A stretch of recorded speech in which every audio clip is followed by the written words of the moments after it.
60 की दहाई में दुनिया के बेहतरीन शहरों में शुमार होता था। ये पुरअमन तरीन शहर था। दुनिया जहाँ के सफारतकार और सयाह शहर में घूमते फिरते रहते थे। होटल्स, डिस्कोस और बाजार आबाद थे। कराची का साहिल दुनिया के 10 शानदार साहिलों में से एक था। PIA दुनिया की 4 बड़ी एयरलाइंस में शुमार होती थी। यूरोप, अमेरिका, मशरिक़ बईद, अरब मुमालिक, सोवियत यूनियन, जापान और भारत जाने वाले तमाम जहाज कराची उतरते थे और मुसाफिर कराची के बाजारों में 1-2 घंटे गुजारकर अपनी मंजिल की तरफ रवाना हो जाते थे। शहर में डबल डेकर बसें चलती थी। हुकूमत ने अंडरग्राउंड ट्रेन के लिए शहर में खुदाई मुकम्मल करवा दी थी और यूँ कराची एशिया का पहला शहर बनने वाला था जिसमें मेट्रो की सहूलत होती। कराची की रोशनियाँ रात को दिन में बदल देती थी। कराची के बीच भी लाजवाब थे। सफारतकार गोरे हफ्ता और इतवार का दिन बीच की गर्म रेत पर लेटकर गुजारते थे। दुनिया भर से बहरी जहाजों के जरिए हजारों मुसाफिर कराची आते थे। कराची खित्ते का जंक्शन भी था। यूरोप से लोग ट्रेन के जरिए इस्तांबुल आते थे, वहाँ से तेहरान, तेहरान से कोयटा और कोयटा से कराची आते थे।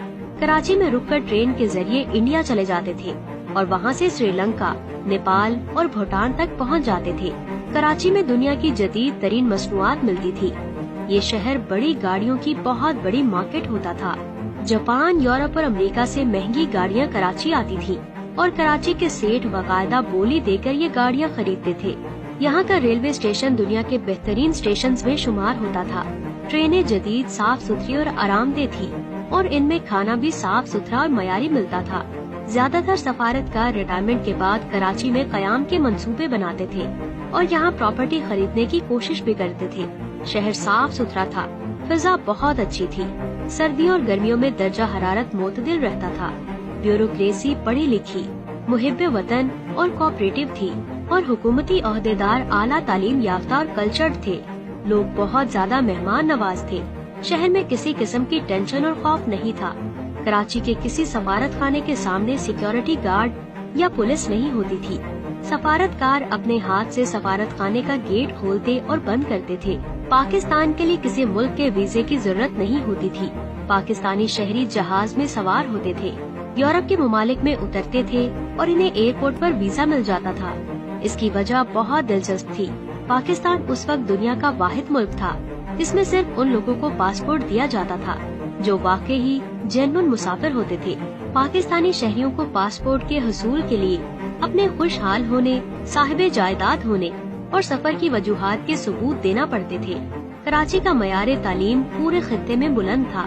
तालिब इल्म यूरोप, अरब मुमालिक, अफ्रीका, मशरिक़ बईद, ईरान, अफगानिस्तान और चीन से तालीम हासिल करने के लिए पाकिस्तान में आते थे और कराची और लाहौर के कॉलेजेस और यूनिवर्सिटीज में दाखिल हो जाते थे। अमेरिका और यूरोप के प्रोफेसर्स रोजगार के लिए पाकिस्तान का रुख करते थे। कराची शहर में 1000 के करीब गैर मुल्की डॉक्टर, तबीब और प्रोफेसर्स थे। पाकिस्तान का बैंकिंग सिस्टम जदीद और फॉल प्रूफ था। बिजली, टेलीफोन और गैस का इंतजाम बहुत अच्छा था। सीवरेज सिस्टम शानदार था। कराची में बारिश के आध घंटे बाद सड़कें खुश्क हो जाती थी। रोजगार के मौके आम थे। फैक्ट्रियाँ लग रही थी और माल एक्सपोर्ट हो रहा था। टेलीविजन नया नया आया था। चुनाचे कराची की छतों पर ईंटों की लंबी कतारें दिखाई देती थी।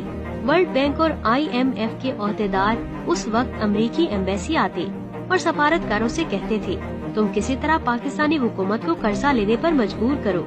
सफारतकार वजीर खजाना से बात करते तो वो कहता, हमें जरूरत ही नहीं, हम पैसे लेकर क्या करेंगे। तब सफारतकार एक दूसरे से कहते, क्या 1980 तक कराची दुनिया का सबसे बड़ा और तरक्की याफ्ता शहर होगा। तो दोस्तों, आज के लिए इतना ही। आपका इस वीडियो के बारे में क्या कहना है? अपनी कीमती राय का इजहार हमारे कमेंट बॉक्स में जरूर करें।